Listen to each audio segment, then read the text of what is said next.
really starts on the 7th, in which this defendant's sister rented a vehicle and she loaned it to her daughter.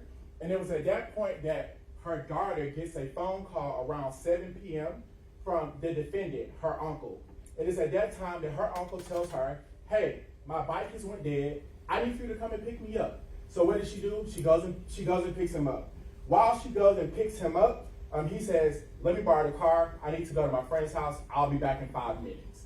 It is at that particular point that she loans this defendant the car. And as you see, this is the red Hyundai. And this is the car going inside of the parking garage at 44 Krog Street. Once the car enters the parking garage, the car will back into the parking spot next to the 2024 Jeep Wagoneer. That Jeep Wagoneer is the car that's listed in the indictment.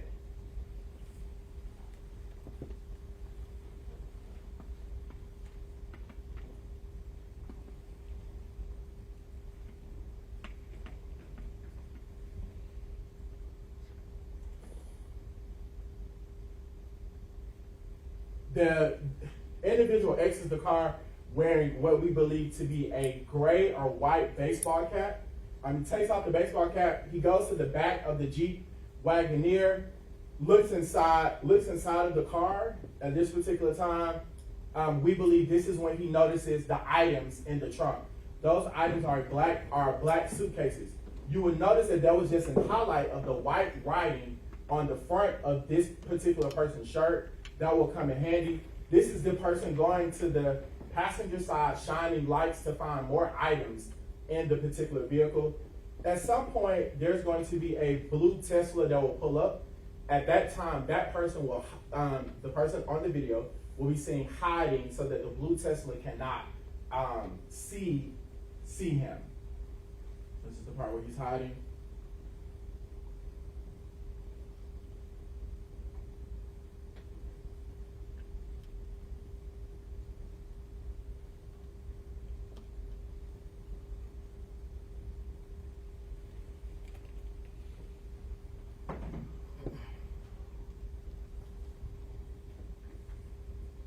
Again, goes back to the back.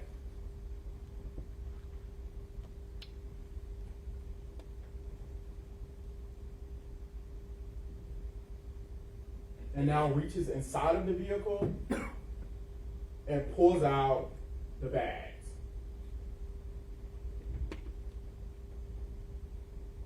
He then goes to the driver's side of the car,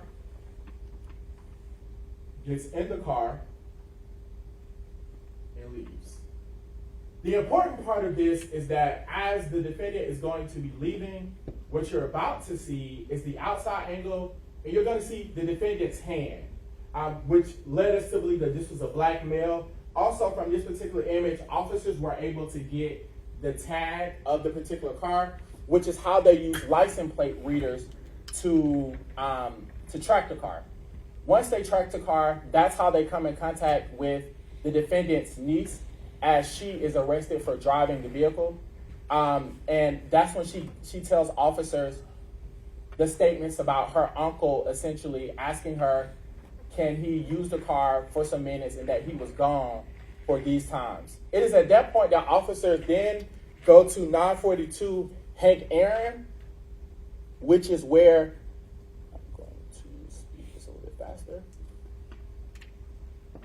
which is where at some time shortly you will see the defendant arriving, who we know now to be the defendant, arriving on the bike, wearing the same exact things. He now has a black book bag, which is one of the items that was taken out of the car. He goes up to apartment 13 of this particular address, which is where his sister resides. Just shortly, I'm gonna speed up a little bit. Just shortly, you would see that same individual come back downstairs, and this is when his niece tells us she's waiting for. He calls her because he's aggravated because his items are in the car. He goes up to that same red car that we just watched leave the parking garage. That is him grabbing one of the bags. That is his niece leaving the car. It is at that particular point that you'll see him start to pull out the suitcases. The suitcases that Mr. Grant and Mr. Blue would have testified were their suitcases that were in the back of the truck. They take the suitcases upstairs, and the suitcases were never seen again. The important part of how we know that those suitcases are those suitcases, what the defendant didn't know is that when he took the suitcases, Mr. Grant's MacBook Air and Pro were inside of the suitcase. Therefore, there was a live tracking of the items in the suitcase. So the items are going to be tracked to a 370 North Ave, Hapeville, Georgia, which is where this particular defendant resides. And then the items are also tracked to 942 Hank Aaron Drive, which is also the address that we just watched on the video.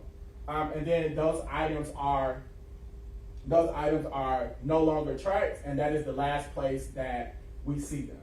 As I mentioned, a day later, the defendant's niece is pulled over. It is at that time she gives those statements. Officers perform a search warrant on the premise. Unfortunately, they were unable to locate those particular items. The defendant does give a statement to officers in which he refers to himself as the king thief of Atlanta, and that he says that somebody came to him and told him what was in the suitcases. However, his niece also gives a statement in which she says, I got an iPhone and I got a lot of chargers from it. The victims would have testified that their iPhones were taken and there are multiple chargers. That's the basis for the entering auto and the criminal trespass. As it relates to the defendant's criminal history, the state did file a recidivist notice in this particular case.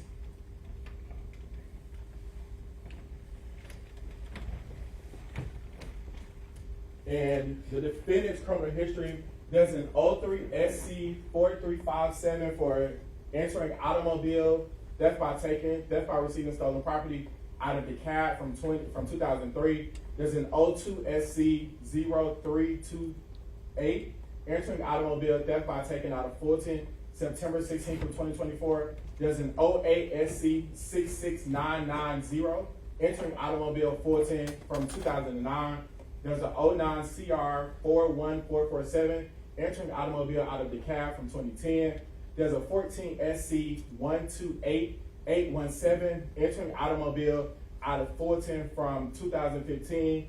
There is a 14 SC 128805, entering automobile out of Fulton from 2016. There's a 14 SC 125009, entering automobile from 2017.